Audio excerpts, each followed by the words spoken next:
অল্প তেলে কড়াইশুঁটির কচুরি বানানোর জন্যে প্রথমেই কড়াইশুঁটি নিয়ে নিয়েছি, আর কিছুটা আদা দিয়ে দিলাম, আর রসুনের টুকরো দিয়ে দিলাম, আর কাঁচা লঙ্কা দিয়ে দিলাম। একটু জল দিয়ে এটা পেস্ট তৈরি করে নেব। 2 চামচ সর্ষের তেলের মধ্যে 1 চামচ কালো জিরে ফোড়ন দিয়ে দিলাম। এবার কড়াইশুঁটির পেস্টটা দিয়ে দিচ্ছি। ভালো করে নেড়ে চেড়ে জলটা শুকিয়ে নেব। এর মধ্যে মিক্সি ধোয়া জল দিয়ে দিয়েছি, আর পরিমাণ মতন লবণ, চিনি আর হলুদ গুঁড়ো দিয়ে দিলাম।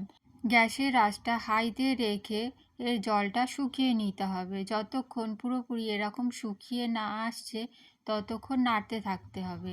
এর মধ্যে 1 চামচ ছাতু দিয়ে দিলাম, ভালো করে মিশিয়ে নেব। আর একটু জোয়ানও দিয়ে দিলাম। আটার মধ্যে অল্প একটু লবণ দিয়ে দিতে হবে, আর জল দিয়ে আটাটাকে মেখে নিতে হবে। এবার কড়াইশুঁটির পুরটা ভরে নিচ্ছি।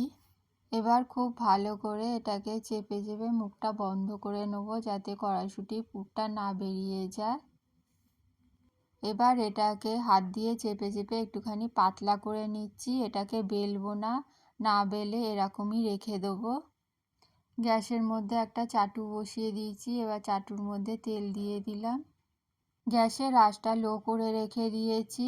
এবার এই কচুরিগুলো দিয়ে দিলাম। 1 চামচ তেল দিয়েছি, ঢাকা চাপা দিয়ে রেখে দেবো। ঢাকনাটা খুলে এটা উল্টে দিয়েছিলাম, দেখুন কতটা ফুলে গিয়েছে। এইভাবে অল্প তেলে কড়াইশুঁটির কচুরিগুলো আমি তৈরি করে নেব। এইভাবে তৈরি করলে খেতে খুব ভালো হয়, আপনারাও বানিয়ে দেখবেন। আর চাটুর মধ্যে দিয়ে দেখুন কতটা ফুলে গিয়েছে। 2 পিঠ এইভাবে তৈরি করে নিতে হবে। আর সসের সাথে এটা খেতে খুব ভালো লাগে, আপনারাও বানিয়ে দেখবেন।